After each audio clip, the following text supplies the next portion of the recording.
Wildflowers, it's good to be with you.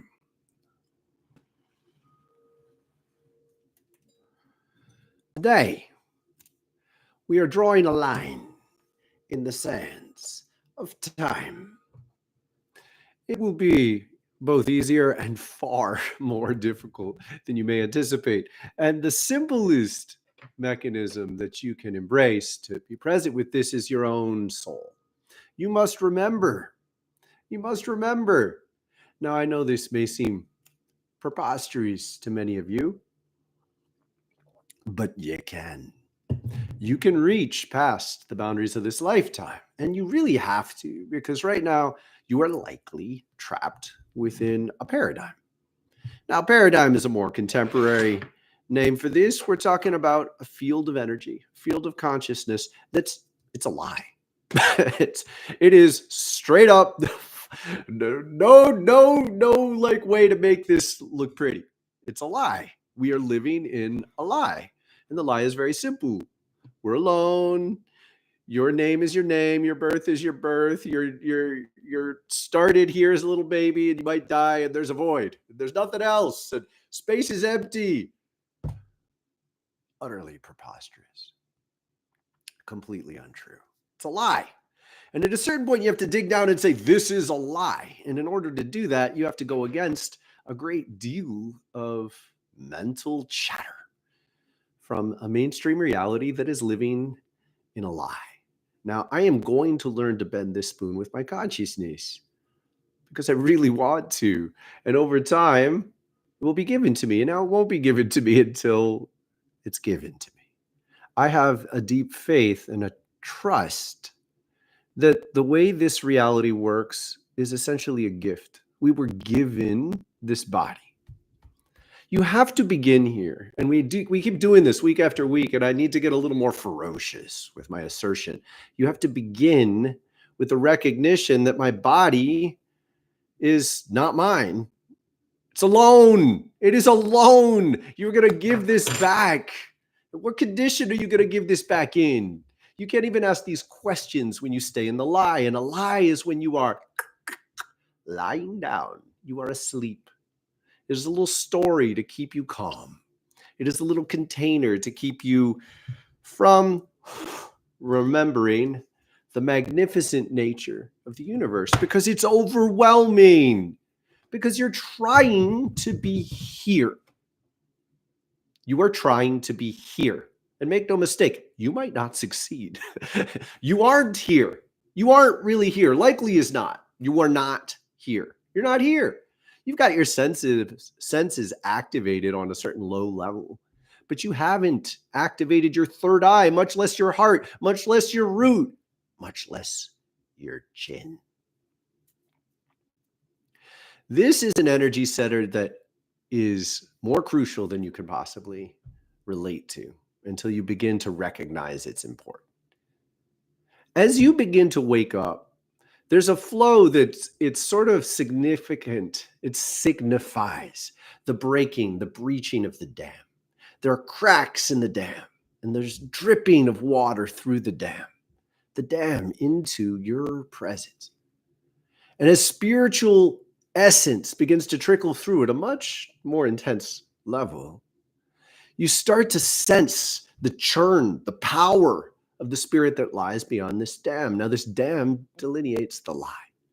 The lie, the way in which we are staying in this sort of safe, theoretically calm space while the lake fills. And the lake is almost full. And the pressure on the dam is increased. And so there's a crack. And that crack is reaching into your root. Now, here's the interesting part. You have a unique relationship to this force. You might be different than your friends and family. You might be different than your associates.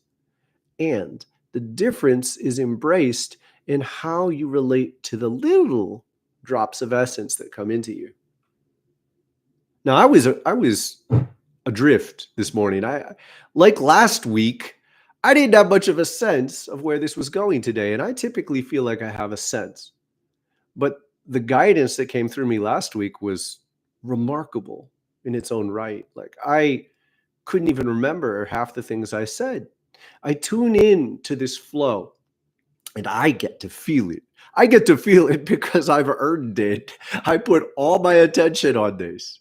And when you put your attention on this drip, drip, drip, they say, oh, we'll give you a little more.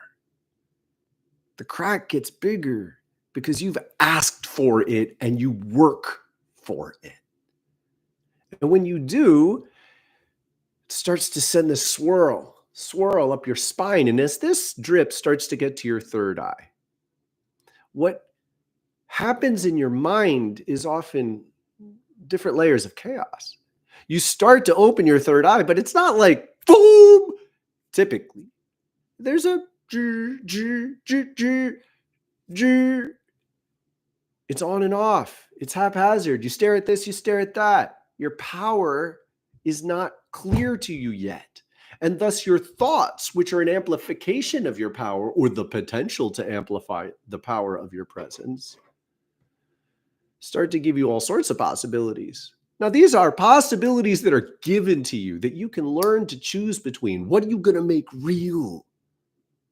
But when you don't have a clear grasp on how comprehensive your power is, when you don't have a clear awareness of the depth to which you can reach, this is an unfortunate, unhappy, unpleasant time, at least part of it. This unpleasantness is in need of support. It is likely that most of the people here need this kind of support. Need support to appreciate that you're not alone. There are many that are being woken. This has nothing to do with a well-defined. What? Be quiet. What the hell? My phone just started talking to me. All right. I'm going to take that as a pause for a second. What's going on with that? It just, hey, be quiet. Be quiet. Go away. Blah, blah, blah, blah, blah, blah. Huh. We're going to take that as a pause. And I'm going to say hi. The dirty work. Welcome. Haven't seen you in a bit. You are off your hook. You're going on airplane mode, you ridiculous being.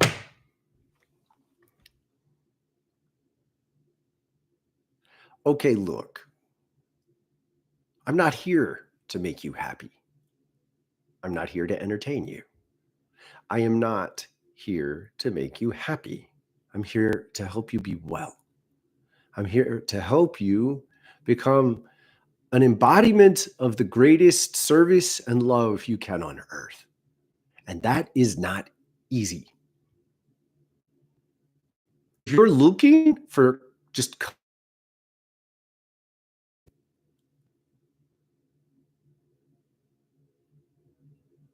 understand, there is a dramatic transformation that has begun. It's begun. Your relationship to this is partly up to you. You can lag behind and resist the changes and try to cling to elements of the past. Many are doing this right now. Many in many different traditions. And the irony is the dynamic is very similar in many different traditions. Sort of an appeal to orthodoxy. You're reaching backwards to things that have been sort of the groundwork of cultures for even thousands of years. Now, there are some elements to these dynamics that are valuable, but the overall urge to reach backwards is a choice to turn your back to the changes that are happening. And I don't believe that's who you want to be. But I do want to ask you, like, really, where are your limits? Do you even know? Do you know yourself well enough to recognize how your system reacts when you start to get uncomfortable? When you start to say, like, well, I wanted to change, but now it's getting difficult. The will to move through this kind of transition begins with your response ability.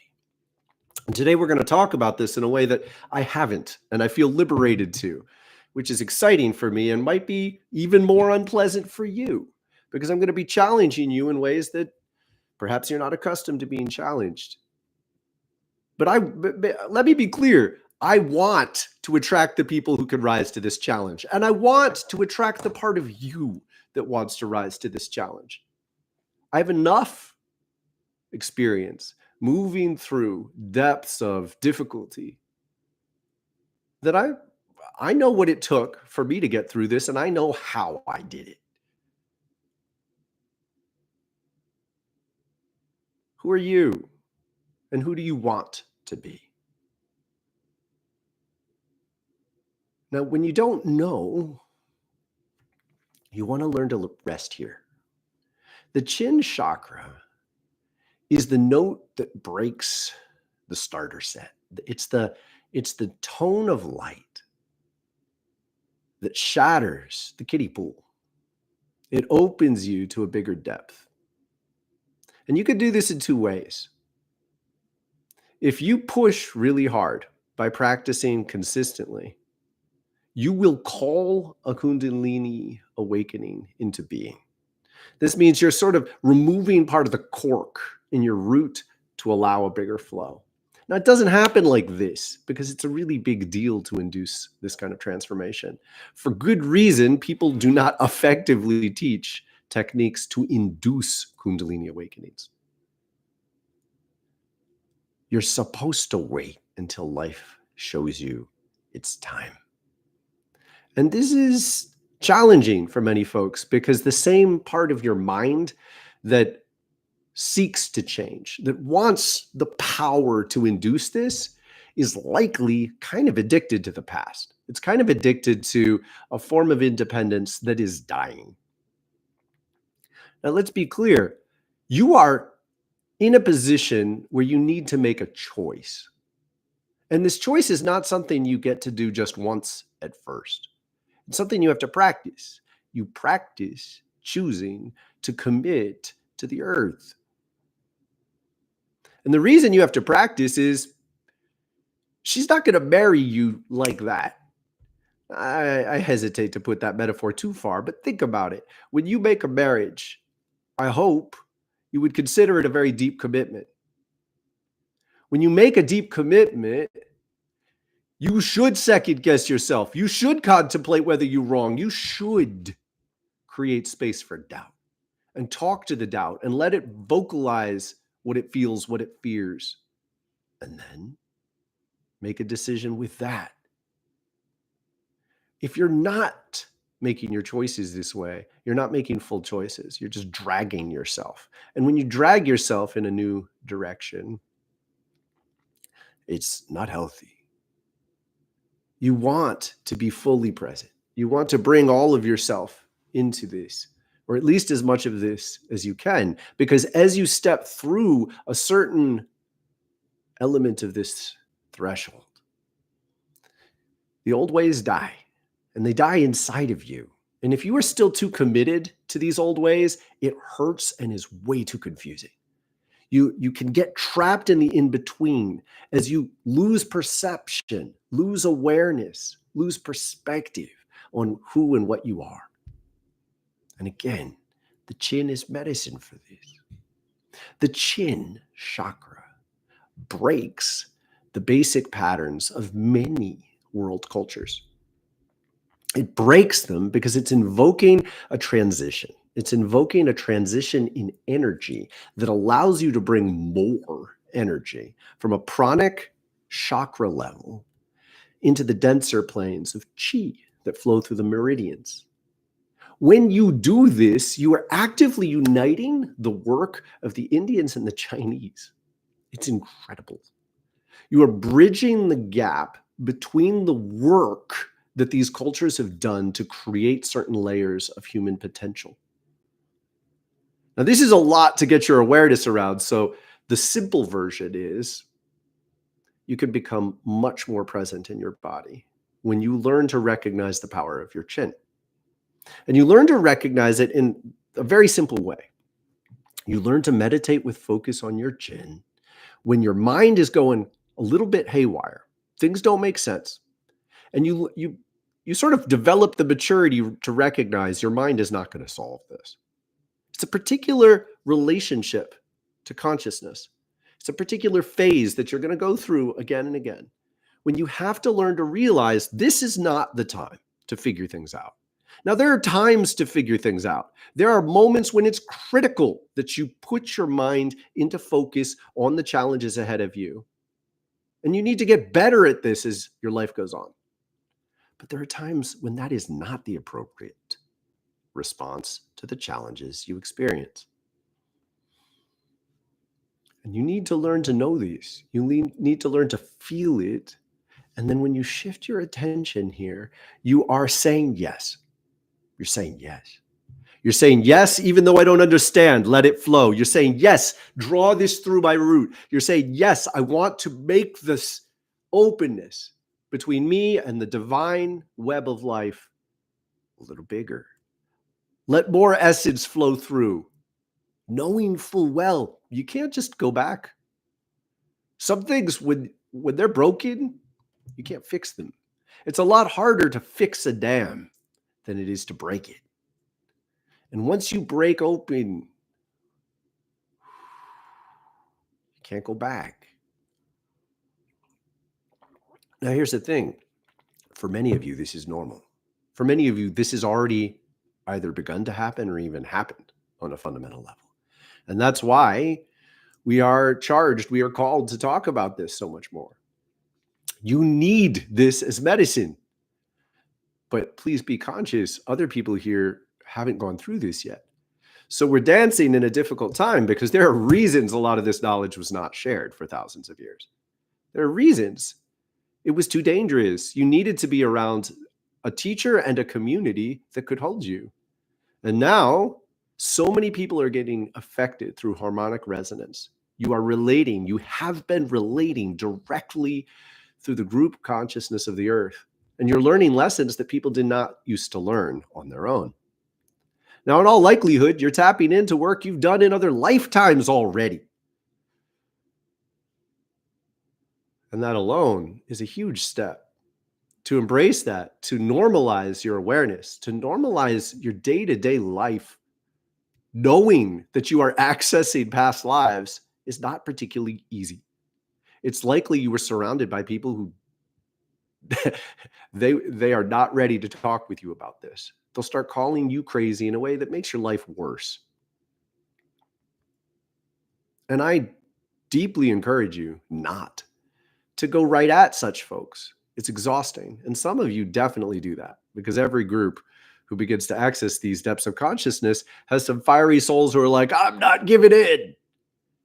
And you're basically fighting too much. You're throwing yourself against a wall. And it hurts you in a way that is not positive. There are times to struggle to assert your presence in the world. There are times to knock down the boundaries around you to create space for a new way. And there are times to step around the resistance. And I want you to commit yourself to knowing which time you're in. And the chin will help you.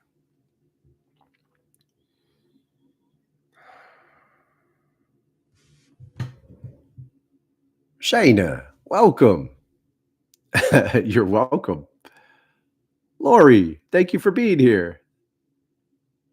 Sarah. Molotov, bless you. Thank you for being here.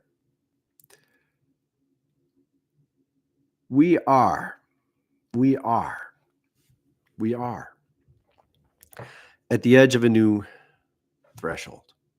And I want to talk to you about something that I've wanted to talk about for 5 years. It's permission, basically. It's permission to tell you this. One of the worst things in Western society, in my particular opinion, is the pharmaceutical industry. Stop fighting with them. Don't fight with them. They are performing a service. They are performing a service to people. And it works like this. You develop problems over the course of your life. You develop patterns, challenges, ways of being alive. And you want to fix them like that. It doesn't work like that. You want a pill? They'll give you a pill. Now, realistically, patterns that affect our body in these ways that are a product of ongoing habits, ongoing ways of relating to life, are not going to be fixed by a pill. But that is not the pharmaceutical industry's fault. It's up to you. This is radical responsibility time, people. And I'm going to tell you a story. Told this a couple of times, but it's been a while. 30 years ago, I started to get a trickle. 30 years ago, I started to get a trickle of guidance. I was living in New York City. And over the course of 3 years, I became more and more fascinated by this trickle of guidance. It started with very simple insights. There would be like a couple sentences, but they were so hauntingly pure that my attention gravitated to them. They were more fascinating than anything else I could think about. And part of the fascination was it was increasingly obvious to me this was coming from somewhere else. At first, I tried to convince myself this is my mind being creative. And I think that's how a lot of people relate to this kind of guidance, even though it's always been divine. Most of the inventors and magnificent creators in human history have been guided by divine awareness, by divine presence. And to be specific, they have guides who have personalities who are giving them little drops of guidance to help them create new possibilities of being human. I became aware that that was happening to me. And the more I focused on it, the more I lost my ability to pay attention to the world around me. And after 3 years, I heightened and heightened and heightened my focus on this form of guidance, and I lost it. I lost a willingness or an ability to participate in the world around me.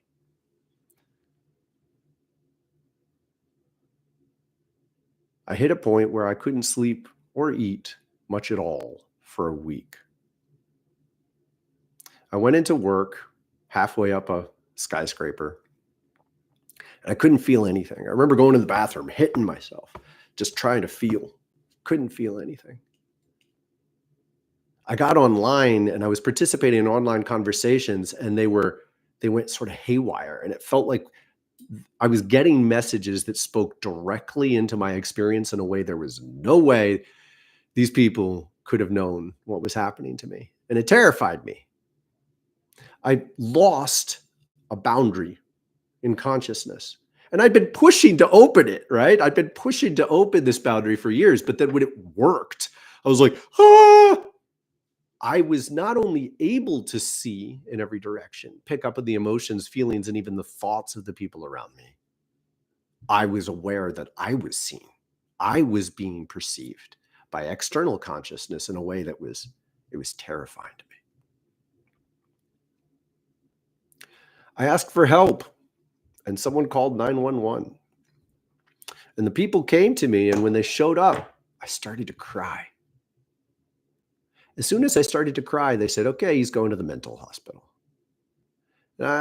Think about that. If you cry, you're sick. That's a very simple, tiny little measure of how out of reality, how deeply ill Western society is, in a way that I think we still have very little perspective on. In 50 years, we're going to be looking at backwards in deep shame that we treated each other in this way. Well, I went in. I had a friend. He came with me and he looked me in the eye. I remember him saying, "You don't need to be here." It meant a lot to me. And I went in for 2 days. Pretty quickly, I realized they didn't have a clue what I was going through. Now, I was losing my consciousness on a level that was beyond belief. I was hearing voices in every direction. Everything I focused on started to communicate with me. And I remember looking at words and they dissolved. I didn't understand what letters were. It was kind of cool in a weird way, but it was terrifying. By the end of the second day, I had argued with them so thoroughly, refusing to take any drug, that they had me in front of whatever, the boss's boss. And I remember her looking at me in this like mean, petty way after I was arguing with her. But I was conscious. I was pretty present in a weird way.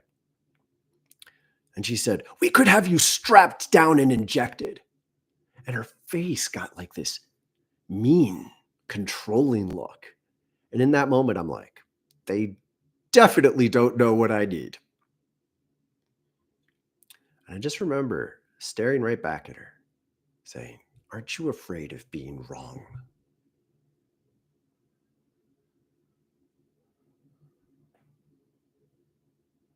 You need that.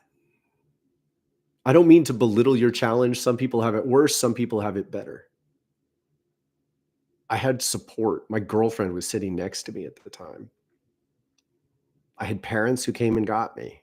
They let me go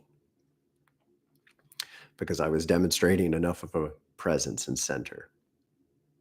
But I was faking it, and I was not answering their questions honestly.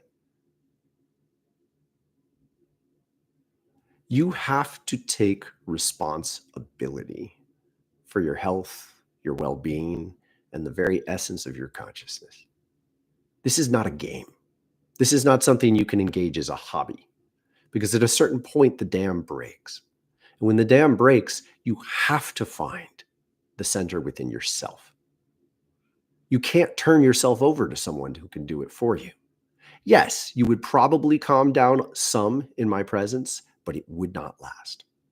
The purpose of this challenge is to find it within yourself. I can coach you. I can prepare you. I can help you heal from the many forms of difficulty that you face along the way. I am available in this way because this is my job now. But in the critical moments of transformation, you will be alone. And it is only when you are alone that you will fully discover in the deepest well of trust that you are never alone. When you trust divine presence is more real than you are, than I am, than your partner, than your children, than your parents, than your friends, then something starts to work differently. I did that.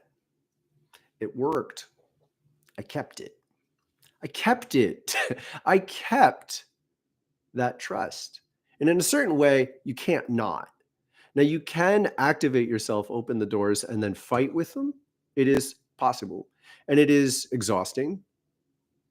Medication can help you do that. And I do not shame you for it. There's something that creates a little bit of leverage in knowing that you can affect these dynamics.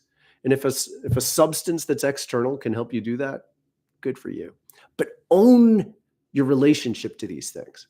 Don't blame someone. If you put your trust in the hands of an individual who teaches you to follow a certain solution, you did that. You put your trust in the doctor that prescribed the drugs. Own it. There's no shame in it. It's not their fault. They think the way they do. I would suggest that very few, if not none, of these people know what you're going through. They are offering the form of support they have to offer. It's a tool that you can choose or not. When you want to cross the threshold into owning full responsibility for yourself, you don't have to make any particular choice. Change your relationship to how you make choices. It's when you own your choices that you begin to parse out what is and isn't you.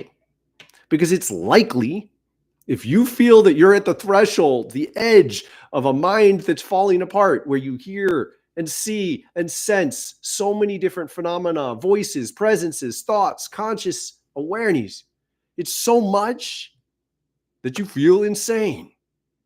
Appreciate a lot of it is not yours. Much of it is not yours. Every thought you have is not your own, but your relationship to these thoughts is your own.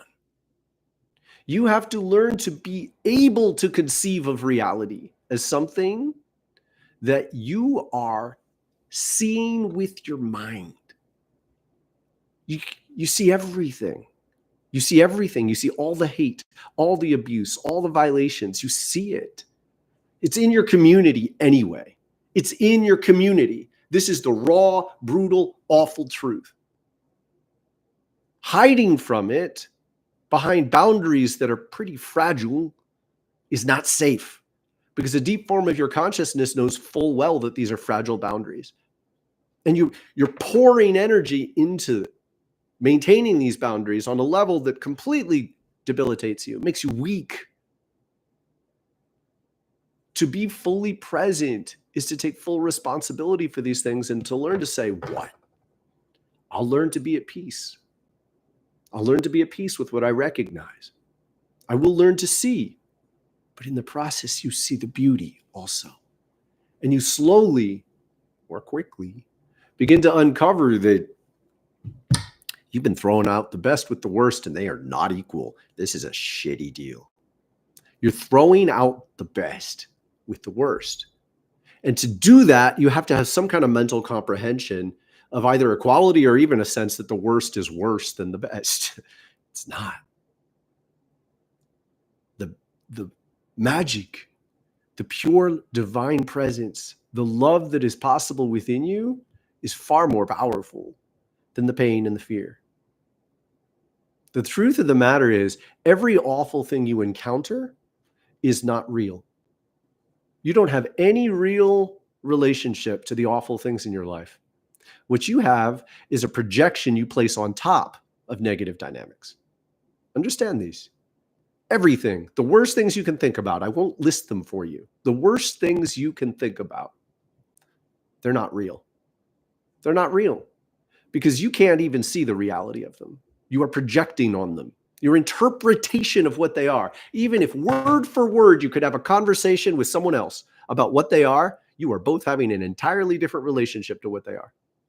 You are projecting your own pain and fear on top of these other dynamics. We live in a horror movie, a haunted house full of fake, stay with me, fake problems that only become real when we believe in them. Now, I am not guiding you to learn how to make things disappear. What I'm guiding you to do is to learn to look through what you think you see until you see what is actually in an essence. Because the essence of all violations, of all abusiveness, is a kernel of woundedness that can be unwound. Wound is just wound up energy out of sync with the rest of reality. It's not powerful until you give it power. Your enemies are not enemies. They are broken people who are projecting on you while you project on them. Your responsibility, your power is in removing your projection, so you can disengage from this force and learn to see it objectively. And it is possible to do this relatively well. Relatively well. Now, oh my God, 33, yet again, same as last week. We're going to do a little yoga. And I want you to learn this one, all right? This is a very simple, fail-safe yoga practice. Two things before we do it. You can do this later. You can watch me first and then do it while I keep talking. But I want you to get this in your system, because you can do it every other day when you've gotten up already, you're doing your day, and then you realize you didn't practice yet. This is one I do in the kitchen when I'm making breakfast. I'm heating the water for coffee. I'm making oatmeal for my kids. And I can do this in this narrow space of the kitchen. It's very simple. You follow the arc. So you get yourself with a wide stance that's your comfort level. And then you're just going to turn and bend over one leg with relatively straight legs. And you're only going down as far as you choose to.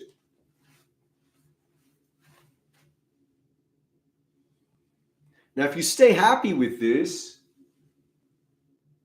I'm not going down very far, but I feel alive.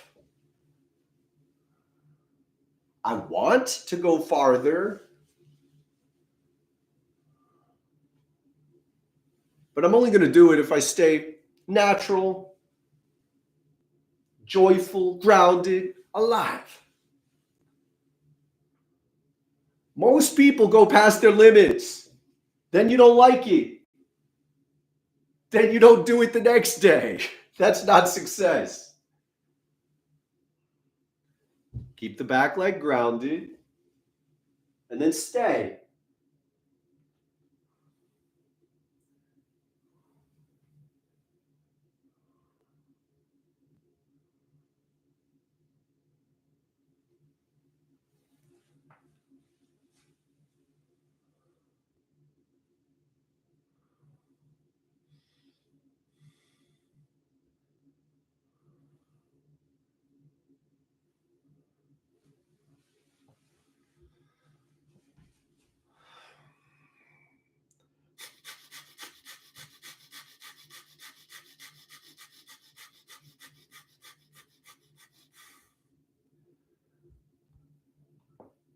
Now, I typically do 3 or 4 of these exercises.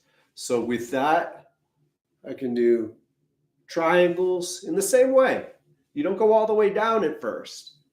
You just go back and forth, and you're building heat inside. And you're building union.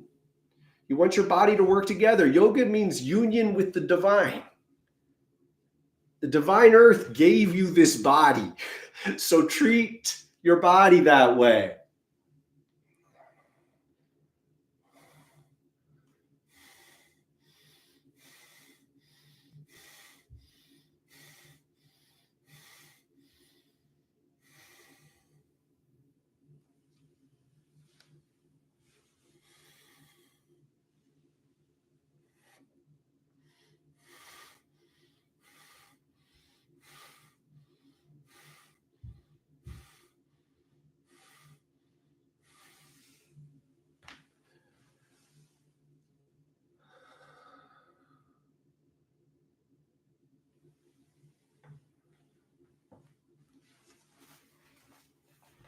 Now, I typically do reverse triangle and maybe some side squats with that.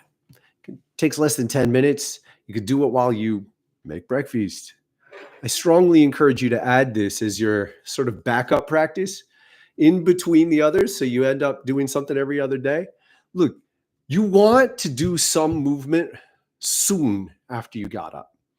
When you get up, you have the most, you're stiff because your body hasn't been moving, but you're also most receptive. So if you set a good tone during this time, it will last. What that does is it builds some momentum. You've taken care of yourself on a fundamental level, and then your body's going to kind of be like, hey, I want some more attention. You won't have to make yourself do more. You'll be like, I need to. So it'll be that much easier to get out on a walk, maybe do a longer practice later. You could do less than 10 minutes of this approach on your feet while you're engaged in other activities. Do a set, 5 on each side, maybe 8, something like that. Get the water boiling, grind the coffee, do another set. Build this into your life so you feel dynamic and alive wherever you go, however you move. It'll help you stay sane, loving, wonderful, and well. Hey, thank you for being here. Those of you who left when the yoga started, good riddance to you. If you don't do the yoga right now, that's fine. But if you feel it like a guilt trip, be aware you're in your head. The invitation is to be more in your body. Being more in your body changes your consciousness. One of the incredible gifts of awakening is that your body becomes a more effective strategy to change your mind than your mind. When your mind is out of relationship with health, it's frantic, you're vortexing on a problem or a confusion, you're not making progress, but you haven't gained the perspective to realize you're not making progress, work with your body. When you work with your body, you're generating a spiritual resonance. Your body generates spiritual resonance when you move in union. This is part of the point of yoga, union, divine union. You generate multiple layers of healthy resonance that influence your mind. So you're gradually feeding your mind a spiritual resonance that's healthy. It has a much more fundamental impact on your thought patterns than wrestling with the thought patterns, typically in the same pattern of the thought pattern, amplifying tension and confusion. Let those who have ears hear. All right.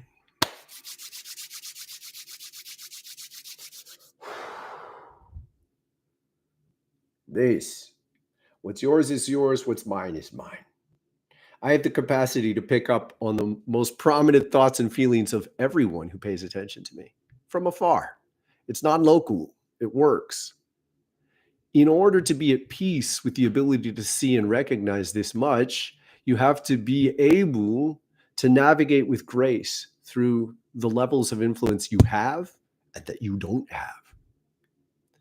Building your trust in your capacity to transform involves finding this balance between trust and responsibility. At first, they can seem a little bit like opposites on a certain level. It's like, if I'm taking responsibility for who I am and what I am, or I'm trusting and putting my hands in the guidance of the divine. Look, these are not opposed by any measure. This is a dynamic relationship. Divine presence, first of all, is very real. All right. You have to appreciate on a certain fundamental level, the divine consciousness of the earth is full of beings, lots of specific individual beings. Now, some of you get stuck in the in-between and you create mental veils over the truth in a way that inhibits your ability to recognize what's really happening. But what's really happening is there are a lot of beings who are not in bodies who are tending the earth. They're part of the web of what many know of as Christ consciousness, crystalline consciousness. They're in tune fully with this web. There's no doubt in them. They don't have the capacity to get lost in the lies that we're lost in. And they're trying to draw us towards their attunement, towards their alignment. When they do this, they give you guidance. Do you follow it or not? Like, it's this simple. Now, when you don't know what that guidance is, you listen to someone like me. You tune into your gut. You say, do I trust this guy? You watch the ways in which you don't. You engage your doubt. Doubt. Wrestle with the doubt. Work with it.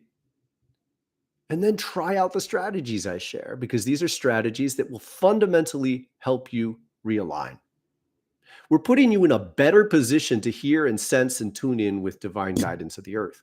And there are certain fundamental strategies that can help you do these. Practice this chakra yoga. It is the greatest gift I have received from Thoth's temple.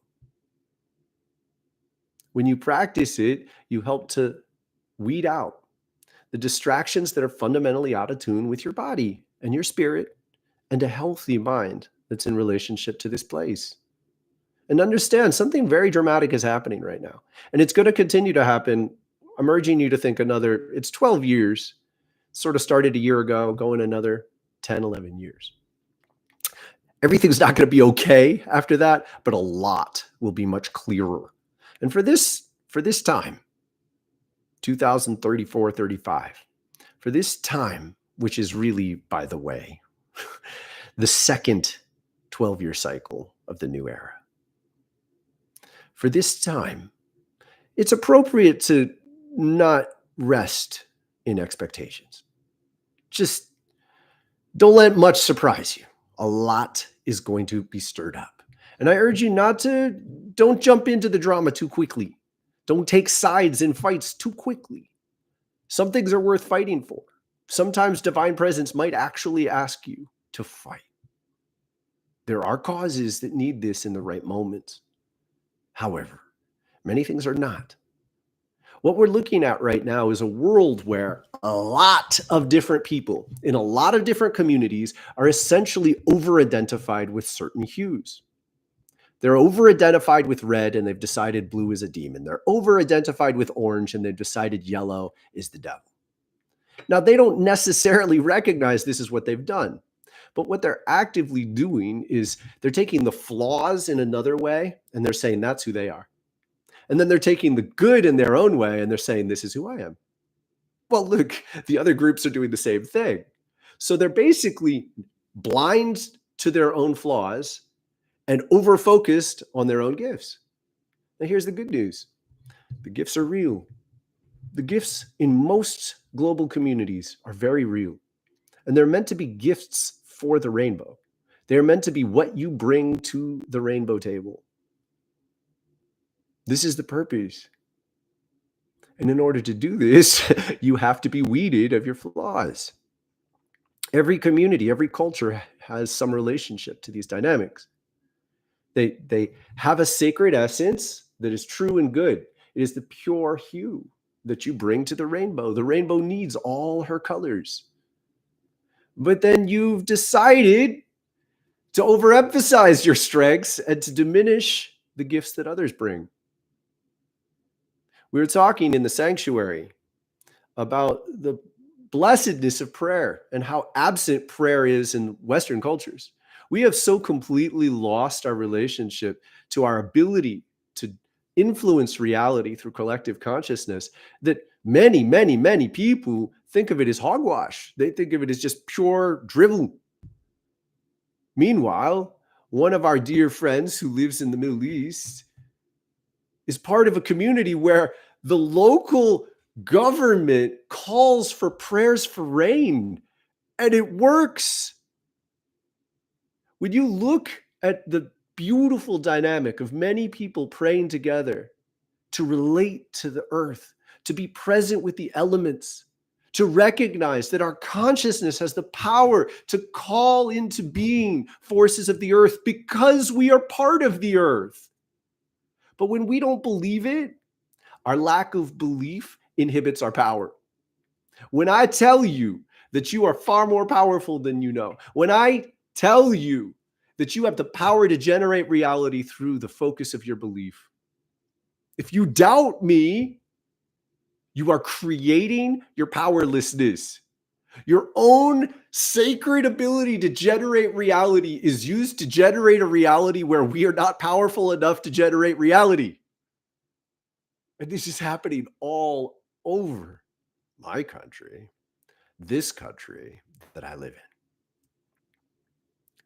Now, I want you to understand something about me that has been very present for me. By the way, thank you for your likes. I appreciate them.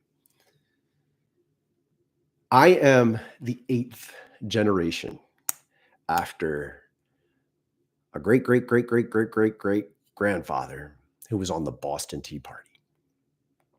This grandfather is buried in the same cemetery as Sam Adams. Reportedly, they were best friends. He was the sheriff of Boston.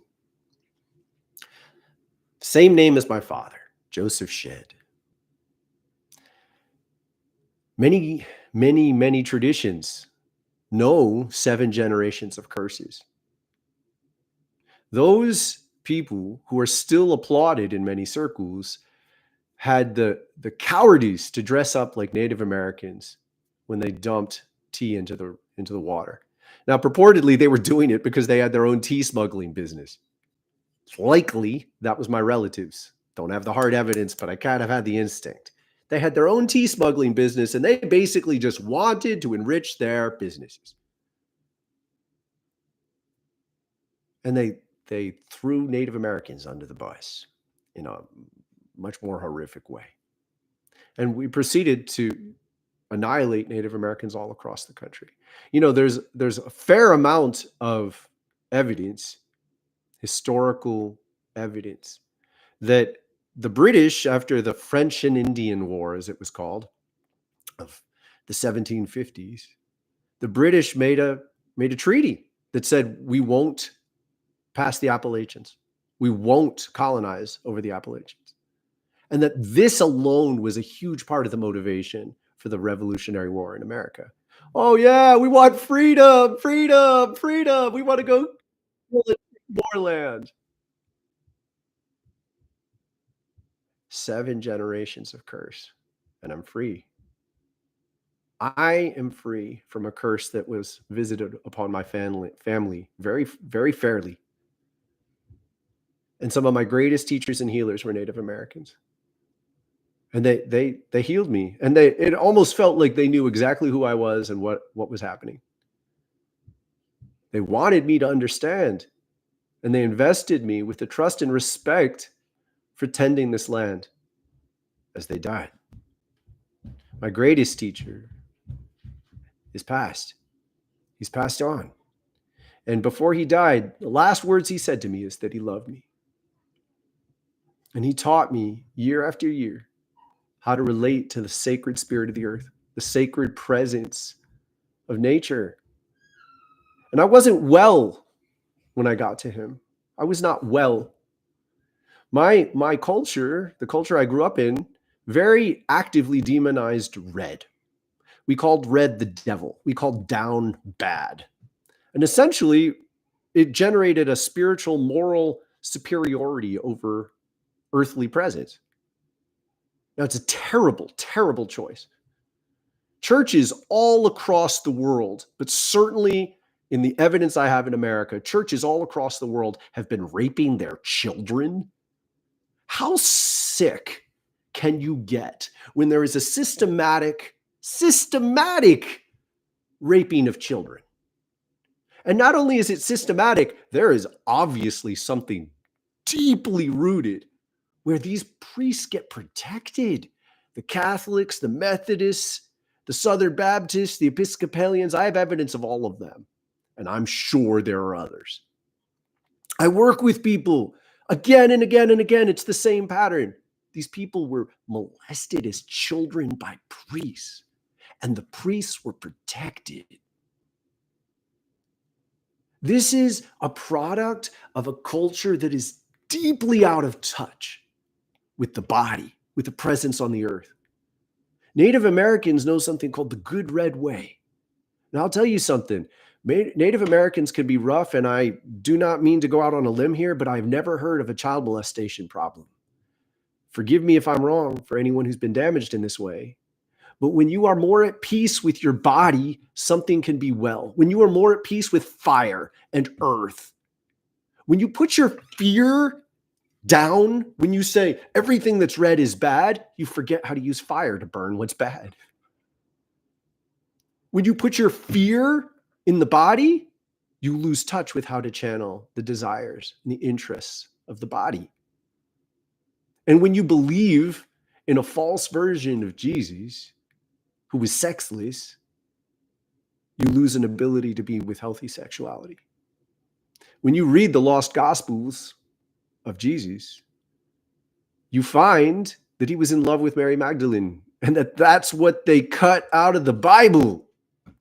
The Bible that was inherited, they cut the evidence that he was a lover. He was a lover who was likely married, because there's a lot of historical evidence that the name Mary meant married. Shocking. It still works. Now, I assert this because this is my culture, and I had to fight to learn to appreciate and understand the sickness within my culture. Because the culture I was born into carries many gifts, offers much blessing to the world, but it was brutally blind to its failures, to its faults. Not only was it blind to them, it was hypocritically morally superior, burying this legacy of incredible abuse of children. And this is the consequence of believing that you are right and others are wrong. This is the consequence of overemphasizing your strengths and diminishing the blessings of others. For much of the past several decades, Islam has been demonized across the Western world. Now, whenever this happens, it zeroes in on, well, misogyny, and it's not fair to women, and it's warlike. Like, you could point to evidence of negative behavior in this culture, and I don't particularly support some of these themes at all. However, if you take an honest look at the Christian cultures of the world, just because war wasn't built into the Bible doesn't mean you can't pay attention to how many people have been murdered by those who call themselves Christian. When you diminish your own flaws and refuse to honor the blessings of another community, you stay sick. We live in America, in the United States, we live in a culture that is brutally abusing the earth and teaching other communities all across the world to do the same, saying it's development, that they are the third world. And we're talking about cultures that know how to call for rain when it's time for rain. We don't even know how to dance for rain. I have danced for rain, and it's come. And I was taught by men who know how, by women who knew how to hold space in their consciousness to stare at me and teach me how to be a different person. And when I came through some of these ceremonies in which I was initiated, I was bemused by what had happened to me. And I remember looking up into the eyes of a young man who'd been studying with my teacher for a long time. And he said, "This culture holds a bigger space than the Western intellectual disease." There is a Western intellectual disease. It's built around a false view of the mind. It's at the roots of our medical system. It's the roots of our pharmaceutical system. It's at the roots of our political system. It's at the roots of our energy systems that abuse the environment and act like nothing's happening. Because we think we can focus our mind on some things and block other things out. We think that everything that defies this evidence is a conspiracy theory. It's a terrible, terrible, terrible ignorance. And it's falling. It's not going to last. It's not going to last. And we have a lot to say about how this progresses. We have a lot of influence over how the future goes. We can move through this transformation much more quickly. And yes, indeed, it begins within yourself. It begins within yourself. Can you dig deep within you and change to be a channel for a new way of being?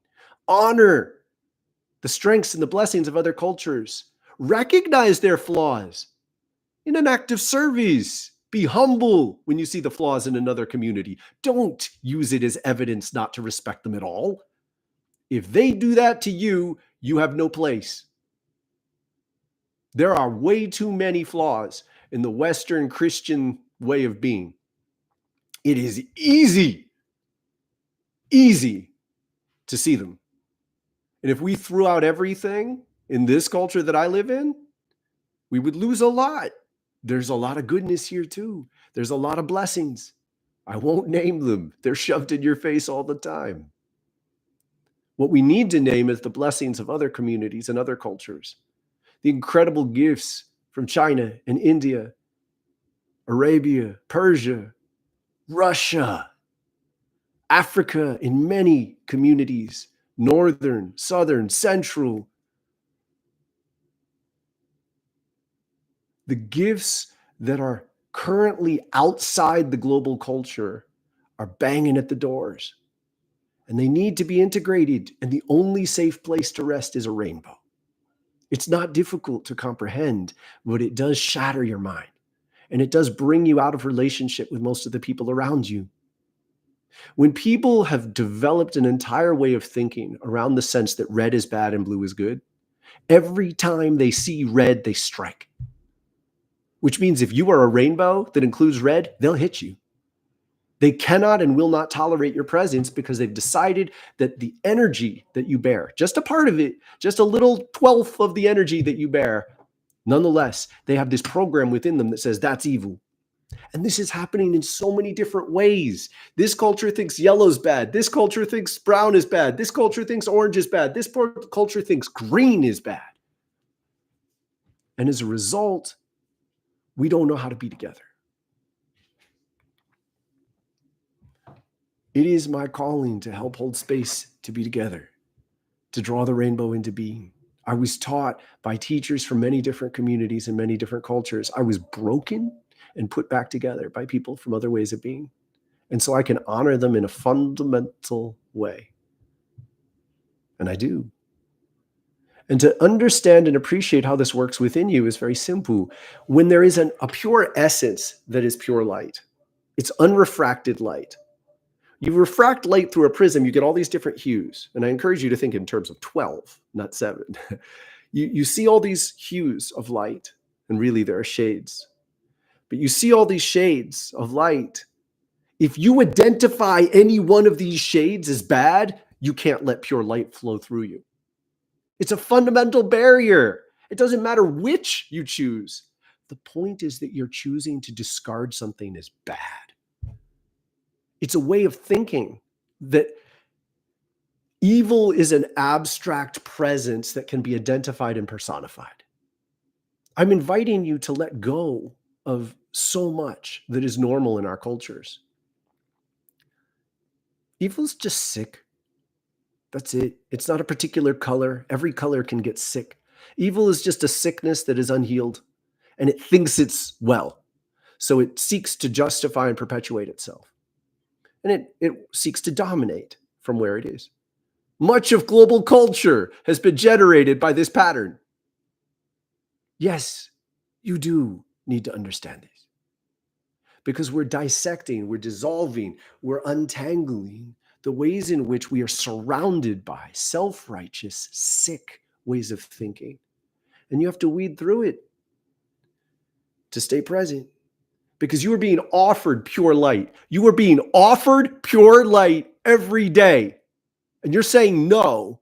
You just don't recognize how you're saying no. You're saying no by holding systems, by holding ways of being that are contradictory to the presence of something in that pure light.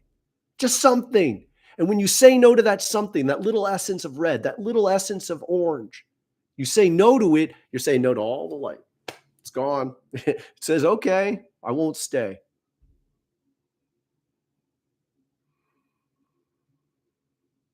Is that what you really want? I don't think so. So stay, please. You are welcome. Explore the site if you have not. Come deeper. We have a community. I offer you personal sessions for those of you who are ready for this level of being seen. I offer you personal sessions if you're going through deep confusion and you know you want to trust yourself in your own personal guidance and you need some help to do so. We have courses. We have a community you can join. Please explore the offerings on the website. We are about to shift over to the sanctuary, which is the essence of what we share together. We meet weekly after this live feed, do a meditation, a little bit of a sharing afterwards. I'll be there in about 5 minutes or so. Check the website out. Click on Sanctuary. There's a join the meeting button. You are all welcome. And yes, we do invite you to stay. Much love. Thank you for being here. There is something that needs to be addressed before I go.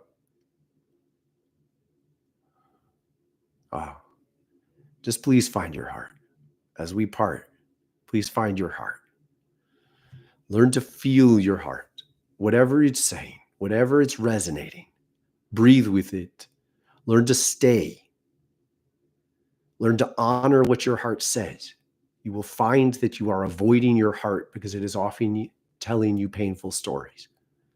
If you learn to stay with your heart when it's in pain, when it's in confusion, when it bears grief, or even rage, you stay, you breathe, you learn to channel these feelings and live a much better life. As we part today, please stay with your heart.